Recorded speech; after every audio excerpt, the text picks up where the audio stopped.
So, my father retired in 1984. He was 63 years old. He'd spent his whole career working for the same company. Same job, different responsibilities over the years, but same company. And when he walked out the door for the last time, three things were waiting for him: his pension, his Social Security check, and a savings account that was actually earning real money.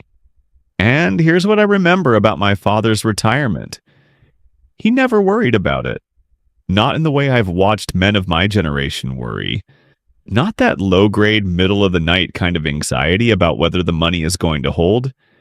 He just lived. Modest life. Nothing extravagant, but completely steady. And that steadiness came from something specific. He knew exactly what was coming in every month, every single month for the rest of his life. And I've spent a lot of time thinking about why men of his generation had that. And why men of my generation, men who in many cases saved more in absolute dollars, have larger portfolios, and have access to tools my father never had, still carry that anxiety he didn't. Today, I want to get into that, because the 1980s retirement wasn't perfect. It had some real problems I'm going to be straight about, but it had something that today's retirement system largely gave away. And the good news is you can get most of it back if you know which levers to pull. By the way, if you want to see more videos like this, quickly hit the subscribe button right now and ring the notification bell. We don't lecture here. Just real talk from guys like you living it. All right, let's start with what the 1980s actually had. And I want to be honest here, because a lot of nostalgia for the 1980s economy is misplaced. If you remember it clearly, you know it was rough in a lot of ways. We'll get to that. But for retirees specifically, there were some things working in their favor that most people today never had. The first one, and this is the big one, is the pension. In 1980, 60% of workplace retirement plans were defined benefit plans. What that means in plain English is this. You worked for a company for 30 years. They guaranteed you a specific monthly payment for the rest of your life. Didn't matter what the stock market did. Didn't matter if there was a recession. Didn't matter if interest rates moved. The check showed up. Every month until you died. That was the foundation of my father's retirement. That pension check. Small by today's standards, but completely certain. And here's what certainty does that a portfolio can't. It removes a specific kind of anxiety, the anxiety of looking at a balance and wondering whether it's going to last. My father never opened an investment statement and thought, what if this runs out? Because the pension wasn't a balance, it was a promise. And the company was legally obligated to keep it. Now, fast forward to 2006. That 60% defined benefit figure had dropped to 17%. And today, barely anyone in the private sector has a traditional pension. The shift happened gradually over 25 years and most people didn't notice until it was done. What replaced the pension was the 401k. And look, the 401k has real advantages that we'll talk about. But it replaced a certainty with a probability. And those are fundamentally different things to live on. Okay, the second thing the 1980s had, and this one surprises people, is that Social Security carried more of the weight. In the 1980s, Social Security funded around 65% of a person's total retirement income. 65%. Today, that figure is around 27%. Now, part of that shift is because 401k balances have grown and are contributing more to retirement income. That's actually good. But part of it is because Social Security's purchasing power has eroded significantly. Social Security beneficiaries lost 20% of their buying power between 2010 and 2024 due to COLAs that didn't keep pace with the actual cost increases that retirees face. And here's what makes it worse. The COLA formula is based on spending patterns for urban wage earners and clerical workers. That's the index, but retirees spend a much higher proportion of their income on healthcare. Healthcare costs have been rising at 4 to 6% annually for decades. So the COLA is calculated on a basket of goods that doesn't reflect what retirees actually buy. Every year, a little more purchasing power goes away. And most people don't notice because it happens slowly. In the 1980s, when the Social Security check arrived, it covered the bulk of what people needed. My father's check plus his pension essentially covered their monthly costs. Whatever he had in savings was buffer. Today, the average Social Security benefit is around $1,976 a month. And the average retiree household spends nearly $1,787 a month on housing alone. You read that right. Almost the entire Social Security check. Before food, before utilities, before healthcare, way before anything else, just on housing. Now, the third thing, and this one I find genuinely fascinating, is interest rates. And I know. When people say, oh, the interest rates in the 1980s were great, the immediate pushback is, but mortgages were 18%. And that's true. We'll get to the problems. But here's what high interest rates meant for retirees specifically. Your savings account was earning real money.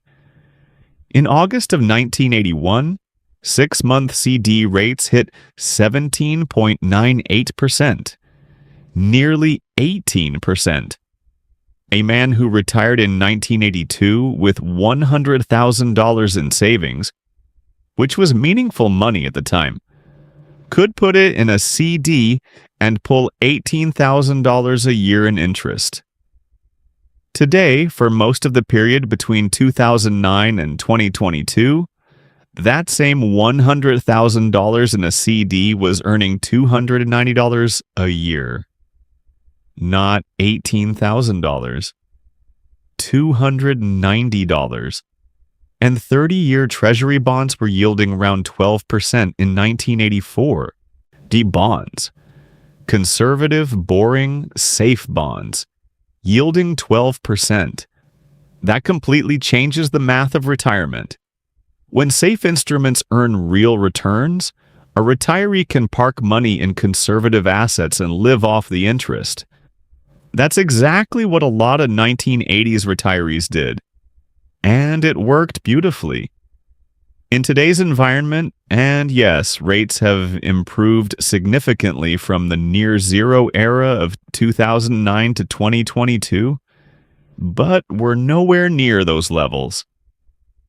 The 30-year Treasury today is around 4.5 to 5%.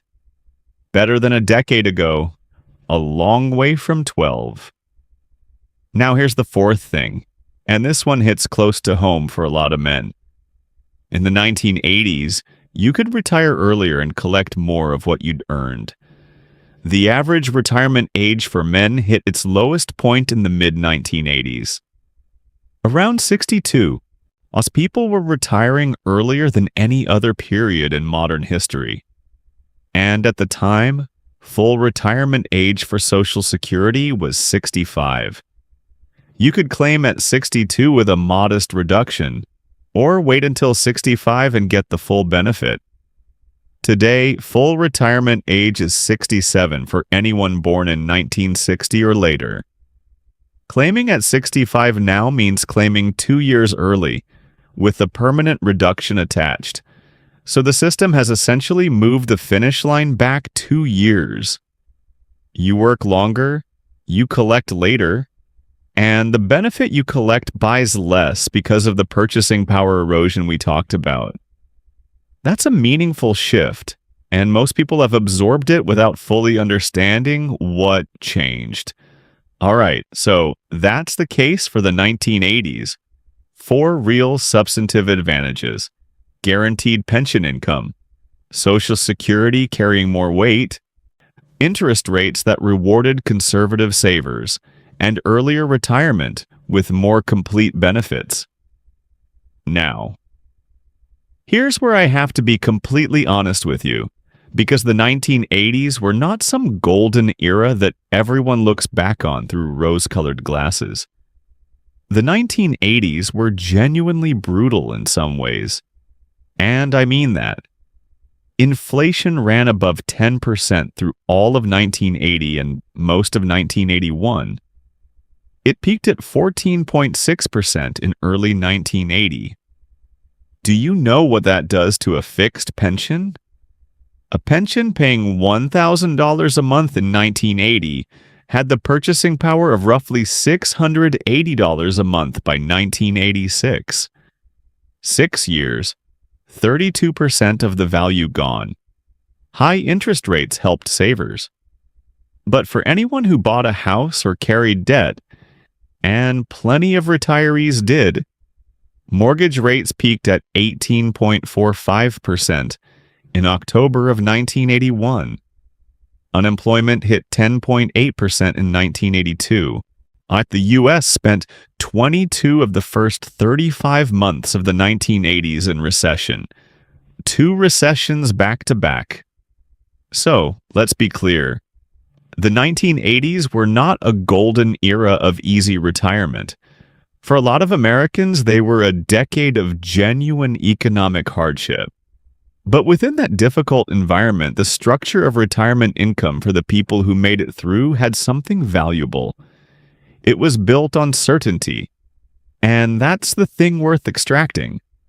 The certainty, and rebuilding it with the tools available today. Now here's what today has going for it, because it's not all bleak. Far from it. The 401k, when used correctly, creates more wealth accumulation potential than most traditional pensions ever delivered. Because a pension paid you a fixed monthly amount. And when markets did well, you didn't get more. The company kept the upside. With a 401k, you own the investment. When markets perform well over decades, and over long periods they have, the upside is yours. Since the 1990s, the number of millionaires in America has tripled. A significant part of that is 401k wealth, compounding over decades in a strong market environment. The Roth IRA, which didn't exist until 1997, is one of the most powerful retirement tools ever created. Tax-free growth, tax-free withdrawals, no required minimum distributions. My father never had access to anything like it, and investment costs have come down dramatically. An index fund today charges a fraction of what actively managed funds charged in the 1980s. That difference in 1% annually over 30 years compounds into an enormous amount of money. And frankly, and this is something worth saying plainly, today's retiree has more access to information than any generation before them. You can understand your own tax picture, your own Social Security optimization, your own withdrawal sequencing. My father didn't have that. He had what the company gave him and what the government sent. Today, you can build something far more sophisticated, if you know what to build. Okay, so here's where it gets good, because the question I've been building toward is this. You can't recreate a 1980s pension. That ship sailed. But you can recreate the thing the pension actually delivered, which was predictable, guaranteed monthly income that shows up regardless of what the market does. And here's exactly how to do that with today's tools. The first move, and I've said this on this channel before, but it bears repeating in this context, is to treat Social Security timing as your pension replacement strategy. Because Social Security is the only guaranteed inflation-adjusted lifetime income stream that still exists for most Americans. It's the pension nobody calls a pension. Delay it as long as your health and your circumstances allow. Because every year you delay past your full retirement age, that benefit grows by 8%. From 62 to 70, the difference is as much as 77% more per month. For the rest of your life, with cost of living adjustments on top of that. My father got his Social Security check at 63. It was enough for his time on his cost structure. For a man retiring today, maximizing that check, treating it the way a pension was treated, is one of the most powerful financial decisions available. A man who delays to 70 and receives $3,500 a month from Social Security has essentially given himself a pension. Guaranteed. Inflation protected for life. That's not nothing. That's the core of what made 1980s retirement feel secure. The second move is to build a guaranteed income floor before you start drawing from your portfolio. And here's the concept. In the 1980s, a retiree with a pension and Social Security could cover their basic monthly costs from guaranteed sources. The portfolio was buffer. Nice to have. There for emergencies. There for extras. But the essentials were covered by income that showed up reliably. You can recreate that structure today. Figure out what your essential monthly costs are. Housing, utilities, food, healthcare. The non-negotiables. Then ask, what guaranteed income sources can cover those essentials? Social Security. Maybe a small pension if you have one. Maybe a simple immediate annuity with a portion of your savings. I know annuities have a complicated reputation, and some of them deserve it. But a straightforward single premium immediate annuity, you hand an insurance company a lump sum, and they send you a check every month for life, is one of the cleanest ways to recreate defined benefit income with money you already have. The goal is to get your essential costs covered before you ever have to look at a portfolio balance. Because here's what that does psychologically. It removes the anxiety. The same anxiety my father didn't have. When the essentials are covered by guaranteed income, the portfolio becomes what my father's savings were. Buffer, upside, extras, and you sleep differently when you know the basics are handled regardless of what the S&P does in any given year.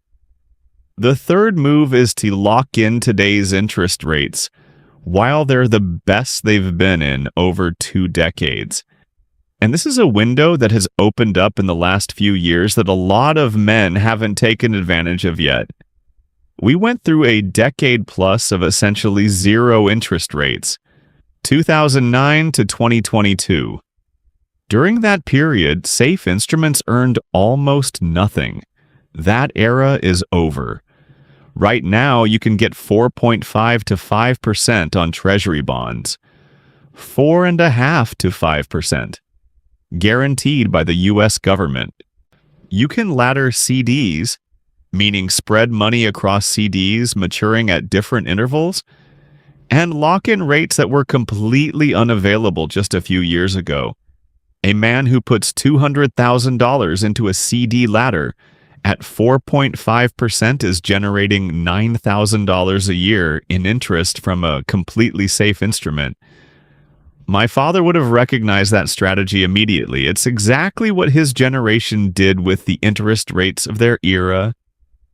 The specific rates are lower than 1984, but the principle is identical. Safe money earning real returns, contributing to the income floor, reducing pressure on the portfolio. This is the 1980s playbook. updated for 2025. Now, the fourth move is specifically about healthcare, because this is where the 1980s genuinely had it better, and where today requires deliberate planning that my father's generation simply didn't need to do. Healthcare costs are rising at roughly 4 to 6% annually. A 65-year-old retiring today is projected to spend an average of $165,000 on medical expenses over the course of retirement. That number gets bigger every year, and Medicare doesn't cover all of it. Dental, vision, hearing, long-term care, these are real costs that sit outside what Medicare provides. In the 1980s, healthcare was a much smaller portion of a retiree's budget. The retiree healthcare equation was simpler because the costs were lower and the coverage gaps were narrower. Today, you have to plan for it specifically. A dedicated healthcare bucket, a separate account, an HSA if you've been building one, or a portion of savings specifically earmarked that you do not touch for anything else. The target I'd suggest is somewhere between $75,000 and $150,000 set aside specifically for healthcare costs. The exact number depends on your health situation, your coverage choices, and how long you expect retirement to run. But the point is, this is a category that deserves its own bucket. Separate from your living expenses bucket. Separate from your emergency fund, because the costs are real, they grow faster than general inflation, and if you don't plan for them explicitly, they'll quietly eat what you build elsewhere. The 1980s retiree didn't need this strategy. The 2025 retiree absolutely does. The fifth move is one I've talked about before on this channel. And in the context of recreating 1980s retirement certainty, it might be the most underrated thing on this list. Generate part-time income you actually enjoy. And here's why I put this in the recreate the 1980s category. What the pension actually did, beyond the money, was create a recurring income stream that didn't require you to sell something you'd built. When the pension check came, you didn't have to look at your savings and decide whether to draw from it. The income just arrived. External to the portfolio. Predictable. Reliable. Part-time income does exactly the same thing psychologically. A man generating $1,500 to $2,000 a month from consulting, from teaching, from any work that uses his expertise and fits his life? That income functions identically to a pension payment in terms of what it does to retirement anxiety. You don't need to look at the portfolio. The income arrived, while the month is covered. And here's the math that makes it even more compelling. Each dollar of part-time income you generate is worth $25 in required savings. Using the 4% rule as the benchmark, $1,500 a month in consulting income is worth $450,000 in portfolio savings, not as a replacement, as supplemental income that reduces what the portfolio needs to carry. The 1980s retiree with the $600 a month pension didn't have to pull $600 a month from savings. The 2025 retiree with $1,500 a month in consulting income doesn't have to pull $1,500 a month from the portfolio. Same principle. Same psychological effect. Same reduction in anxiety. Different mechanism. Because the mechanism available today is better in some ways, more flexible, more personally satisfying, more responsive to your interests than a fixed pension ever was. Now let me put the full picture together, because separately these 5 moves are useful, Together, they recreate something my father had that most men of my generation lost somewhere along the way. A retirement income structure built on certainty rather than probability. Let's say a man does all five. He delays Social Security to 70. Receives $3,400 a month. He builds a guaranteed income floor using a simple immediate annuity with $150,000 of his savings. Gets another $800 a month. He has $100,000 in a CD ladder earning 4.5%, pulling $375 a month in interest. He has a dedicated healthcare bucket of $100,000 sitting separately. And he does 2 days a week of consulting in his former field, bringing in $1,800 a month. Total monthly income from guaranteed and reliable sources, $6,375. His portfolio sits largely untouched. Growing. Available for extraordinary expenses, travel, giving, and whatever else comes. Now, compare that to my father's retirement in 1984. Pension, $650 a month. Social Security, $560 a month. CD interest on $40,000 savings. It's around $600 a month at the rates available then. Total, around $1,810 a month. Different era, different dollar amounts, but the same structure. Income that arrives without requiring portfolio decisions. Essential costs covered. Portfolio as buffer. Anxiety low. That's what my father had, and it's what you can build. With better tools, with more flexibility, with the added upside that a 401k provides when markets perform over decades. So here's the honest comparison. The 1980s had it better in 4 ways. Guaranteed pension income was the norm, not the exception. Social Security carried more of the retirement income weight. Safe savings instruments earned real returns, and retirement age and Social Security timing were more favorable for the retiree. The 1980s had it worse in 3 ways. Inflation hit double digits and eroded fixed income streams. Interest rate volatility made planning unpredictable, and individual investment options were limited. No Roth, higher fees, less access to low-cost index funds. Today has it better in 3 important ways. The 401k with employer match creates wealth accumulation potential pensions never offered. The Roth IRA is one of the most powerful tax tools ever created for retirement.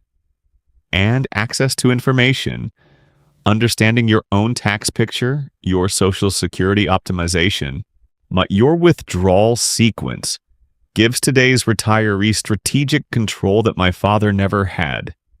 And today has it worse in 3 ways. The pension is essentially gone from the private sector. Social Security carries far less of the income weight than it once did. And healthcare costs have become a retirement planning challenge that didn't exist at scale for my father's generation. So what do you do with all of this? Here's the practical answer. Stop thinking about retirement as a balance and start thinking about it as an income structure. My father never said, "I've got X dollars saved and I need to make it last 20 years. He said, "I've got my pension, my Social Security, and what's in the bank." He thought in income streams, not balances. You can think the same way. This week, sit down and map every guaranteed or reliable income stream you could have in retirement. Social Security at 70. What's that monthly number? Any pension if you have one. What does that pay? What would a simple immediate annuity with a portion of your savings generate monthly? What could a CD ladder on your conservative savings produce in monthly interest?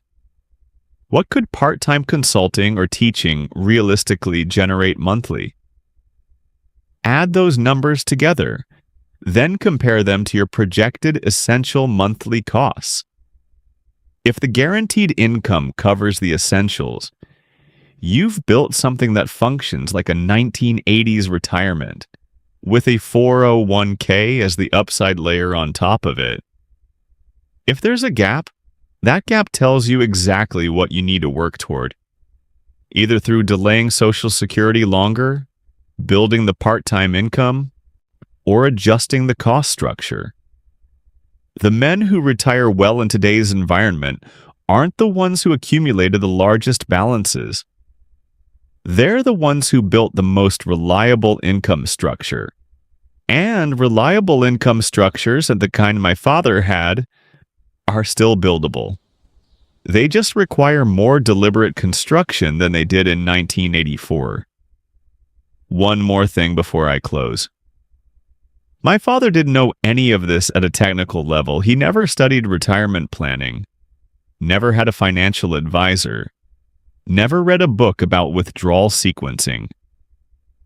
He retired into a system that had already done most of the thinking for him. The company, the government, the bank with the CD, that system is gone. But the outcome it produced, the steady, certain, anxiety-free retirement income, is not gone. It just requires you to do the construction yourself. And that's exactly what this channel is about. So if today gave you a different way of thinking about your retirement income structure, share this with someone who needs to hear it. And if you've got a question about any of this or about a topic you want me to cover, drop it in the comments below or send me an email. I read them. And when a question shows up that I think a lot of men are carrying, I make a video about it. And if you're not already part of this community, come join us. Because this is what we do here. Real talk. Real numbers. Real history. From guys who are actually living it. Hit the subscribe button and ring the notification bell. See you in the next one.